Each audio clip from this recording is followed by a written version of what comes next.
Welcome to the Healthcare Revolution podcast, where we empower you to take control of your health, strive to create a community of trust in healthcare, and achieve lasting wellness. I am your host, Brad Powell, doctor of physical therapy and owner of an award-winning clinic here in the Salt Lake Valley.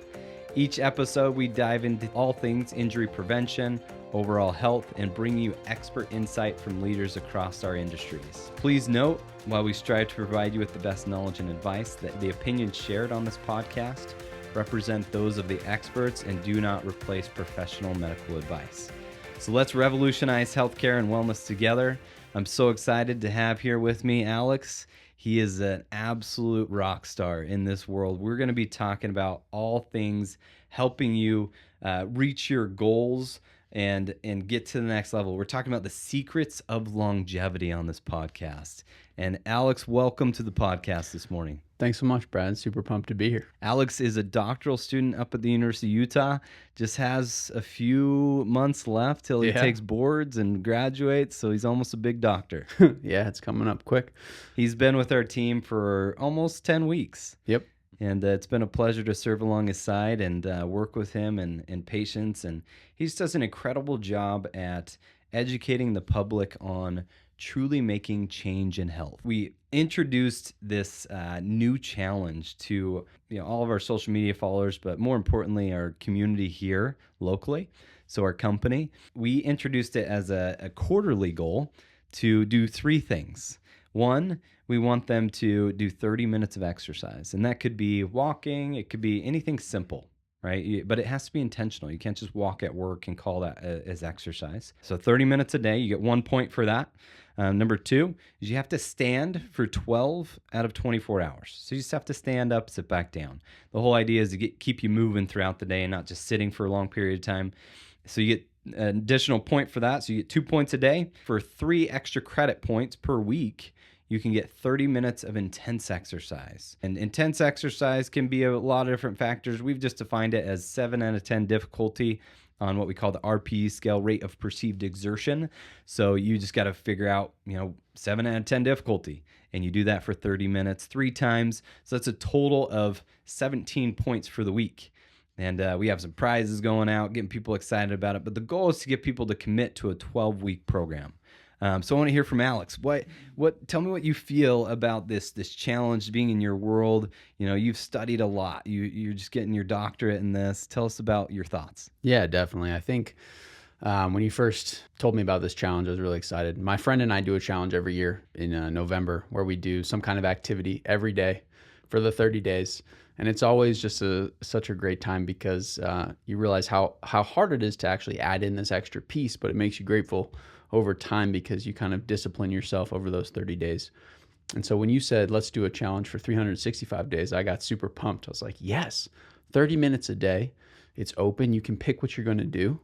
It seemed very approachable to me. You could pick, walking your dog intentionally. You could pick riding your bike. You could go to the gym. You could walk on the treadmill. You could run. You could do your weights. And so I got pretty excited about it. It's awesome. I love it. I used to work in the ICU at a hospital. And I know a lot of people are thinking like, okay, 365. That's 365 days in the year. That's perfect, right? I did this challenge a couple years ago and it was hard. There's days I was traveling and the time changes mess me up. I'm like, oh my gosh, I have an hour. I got to get in a run before the end of the night and it's 11:30, and or I'm sick and just not feeling like it, right? So 365 days is challenging. But, working in the ICU, people that are bedridden and bedbound, like sometimes that just means doing something small, right? We used to get these little arm bikes in the bed, get people's heart rate up. We have them do some ankle pumps, just sit up at the side of the bed and bend their knees and straighten their knees. That is exercise, right? For them. Definitely. And sometimes if you're sick or you're not feeling well, sometimes just getting out for a brisk walk, right? Exactly. But this is doable. This is doable for every single person. And even if it's you split it up where you're, 10 minutes walk in the morning, 10 minutes in the afternoon, and 10 minutes at night, this is very doable. Oh, I like that. Tell us about why do you think we would challenge our employees just to commit? We didn't tell them about the 365-day challenge. That's my ultimate goal where I want to get people. But why do you think we would set a 12-week challenge? Definitely. So, for my experience with the literature, the 12 weeks is kind of the number on when you can kind of create longer lasting habits. And so, I think the 12 weeks being important for the employees is just being able to consecutively do something that over time becomes way easier. If you think about it like a record player, you set the pinpoint down into the groove of the record. Over that 12 weeks, that groove becomes deeper and deeper. And suddenly, people are just end up doing it. They're like 30 minutes a day. Oh, no big Easy. deal. Easy. And that's what we're really going for, because 12 weeks, yeah, you build the habit, and then 365 days kind of seems like nothing in the end. Yeah, absolutely. I love this idea of momentum. This is a quote from Darren Hardy. Consistency is the key to achieving and maintaining momentum, right? The whole idea is we're trying to create momentum. Momentum means it becomes easier over time. You start with a small snowball.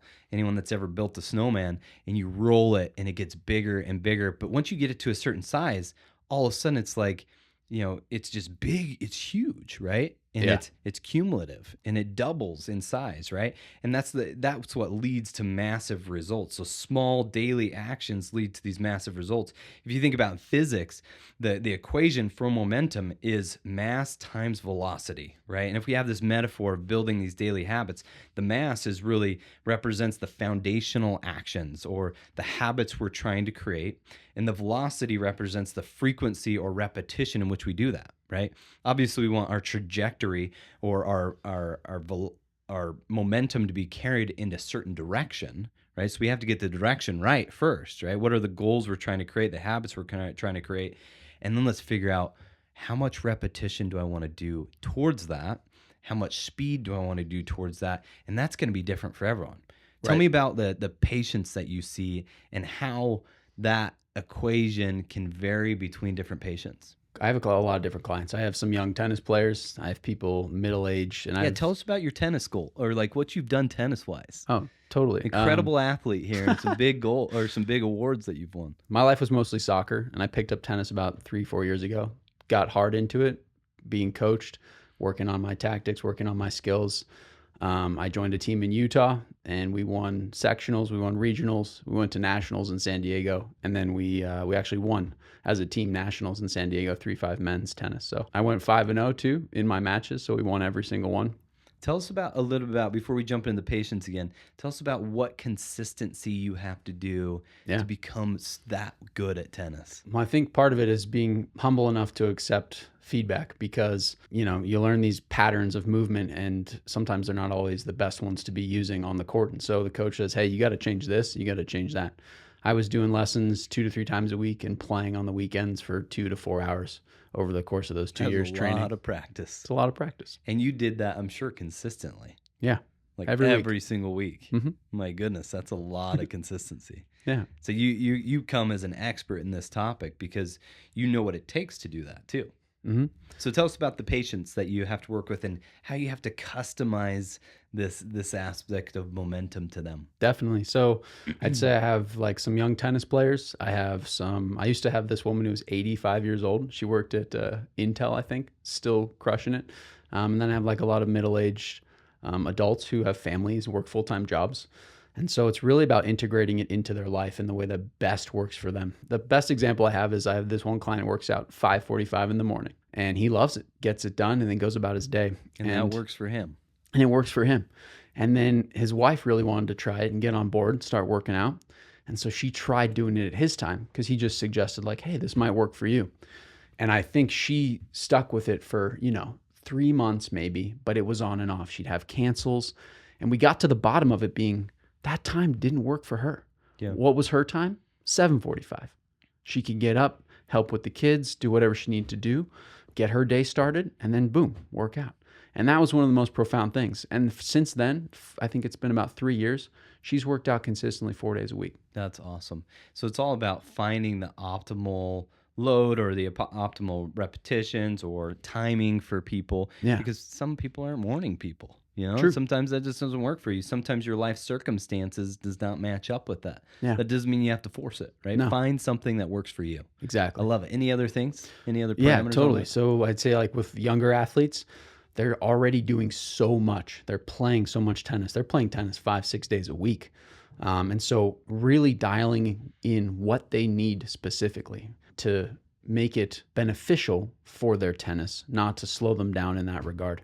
And that's what you were talking about with picking the direction. So maybe not doing super heavy resistance training in the in season, but doing more plyometric power endurance training in season to keep them at an appropriate level for their tennis game. Yeah. And in the rehab space, we do this a lot, where we have to meet people where they are and say, okay, this is where you are, this is where you want to go. Yeah. And people think that they can just jump, right? It's like, oh, I want to be able to run a triathlon in 2 months. I'm like, okay, how much you've ran so far? I haven't ran anything. Yeah. I'm like, okay, we got some work to do, right?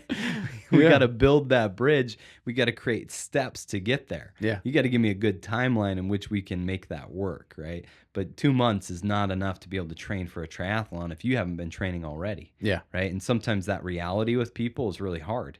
But helping people see that there might be 15 phases that you need to go through to get there. And if you're going to give me a shorter timeline, it's going to be more painful, maybe physically, where you're pushing your body super hard. You have to change things nutrition-wise, sleep-wise.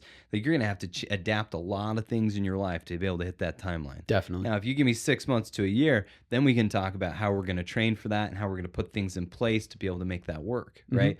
Say, for instance, someone just wants to be able to play with their grandkids on the ground. Yeah. Right? They had a total knee replacement. They can't get to the ground. They don't have the strength. They don't have the range of motion. I might have to put, 10 phases in there of working towards that. But sometimes that's what we have to do, right? Figure out the direction that where we want to go. Yep. And get that right first. Then figure out what are the habits I need to create to make that work. And then figure out, okay, what are the frequency or repetitions that I need to do that, and then make it happen, right? Definitely. Set the motivation there, and then you just create this massive momentum, and you get excited about it, and no longer becomes like this huge burden. It's something you're excited about. Yeah, definitely. Tell me how that's worked for you. Yeah, I would say, I did all the diets. I even went back to the Atkins. I did the, a carnivore diet. I did the ketogenic diet, all as trying to just lose weight quickly or to see a certain result in a short period of time. And they work for those things, but to make lasting change for myself and to create specifically for me a diet that was robust enough to fuel my training, but also allow me to be at the target goals for my weight and what I wanted to do in my life. It really just took small changes over a long period of time. It wasn't those quick 6 to 8 week challenges. 21-day fix. Yeah. 21-day fix. Like, yeah, sure. If you're trying to lose weight 21 days for a wedding, like, you can do it, but it might not stick around, and you might come back most likely. You'll gain weight on the back end, 100%. Yeah, tell us about these challenges that you see, online. A lot of them kind of give the mixed idea to the general population, like, I can get ripped in 60 days or 90 days. Tell us about your thoughts on that. Well, I think they're there for a reason, right? And people will show pictures because it works, and that can really get people clued in and excited about doing the challenge. But I think what you were talking about with like picking the direction, picking the intensity and frequency of how you go about choosing something. If you do something with such high intensity for a short period of time, you run the risk of the ramifications on the back end being high intensity over a short period of time. Yeah. Versus if you make small changes over a longer period of time, the gradual change on the back end of that is likely to be less intense. So if we look at the exercise thing, if I just drastically reduce my calories, work out, 2 hours a day for 21 days, oh yeah, you'll see some change.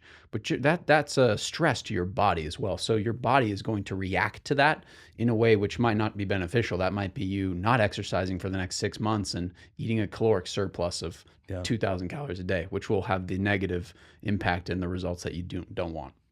Thinking about like all these patients that come into our clinic that are like, oh, my knees hurt. Do I need to get an MRI, or I need to get, surgery for my knee? And we start diving into their behavior and what they've been doing. And it might be a guy, it's January 1st, and he's like, I'm just getting back to running. He started running on the treadmill 3 miles a day. Then you start digging into it more. It's like, okay, how much you've been running last year? Well, I haven't been running at all last year. Yeah. It's like, Well, you don't need surgery. You don't need an MRI for your knee. You really just need load capacity, right? We need to gradually Yeah. increase this, not just overnight, just hit it. A lot of people develop these habits in their teenage years and in their 20s, and all of a sudden they hit their 30s and 40s and they train the same way, and it doesn't work, right? Because they develop tendonitis and tendinosis and all these different injuries. But it's all about load capacity, Yeah. right? If we ramp that up slowly over time, it goes well. If you ramp it up too fast, you develop all these little, pains. Yeah. And that's what we're here for, is to help people see that consistency is the most important thing that you can do. 100%. And I think that, if you develop these little pains over time, that just sets you further back, because then it's harder to approach that gradual progression because you're like, I'm in pain. Yeah. And woo, it just gets harder from there. Absolutely. We're going to dive into this study that we saw about this comparison MRI. I did a similar study in school, but this was back in 2011. We'll post this in our podcast as well, so you can check it out. But the MRI scans of these three athletes' thighs were incredible. You had a 40-year-old triathlete, you had a 70-year-old triathlete, and you had a 74-year-old sedentary man. Right. And tell us about your thoughts on what the MRI looked like. You looked at it this morning. Definitely. It wasn't surprising to me, but that's because I know the research. But the 40 and 70-year-old person thigh cross section looks very similar, Yeah, almost identical. almost identical. And that's because they've been training consistently for a period of time, which, almost their whole life. And it's thick with muscle. Yeah. And the sedentary person, you have a little bit of muscle around the bone and then mostly fat around the outside. Yeah. And you think about all these people in assisted living homes and all that, Yeah. 70 years old, a lot of them, right? It's a lot. But then you have this triathlete that the thigh muscle looks just as healthy as a 40-year-old triathlete. And Yeah. it's incredible Yeah. what consistent little things over time, how that can be cumulative to your health. Definitely. How do you see this in a clinical space? I mean, it's super important, I think, as I'm going to become a clinician, and even now just working personal training. I think getting rid of the notion that as we age, we don't have the capacity to build muscle, to build endurance, to build cardiorespiratory fitness, and to improve our health. I think we need to stomp that out completely. As we see in this photo, a 40-year-old person can have the same, almost identical muscle mass and size as a 70-year-old person. It just takes those small, consistent changes over a period of a long time. Yeah, absolutely. What happens to muscle mass as we age? So say you hit that 30-year-old, 35-year-old, what happens to muscle cells, anatomically speaking or physiologically speaking? So a lot of the research indicates that as we age, we lose muscle mass, we lose bone density, and these things are true. And this isn't just atrophy. This is muscle cells, right? Cell. Muscle cells you don't get back. Right. Muscle atrophy is just purely like you haven't worked it out, and then you hypertrophy it, it gets it stronger, but just a cell going smaller and larger, right? Right.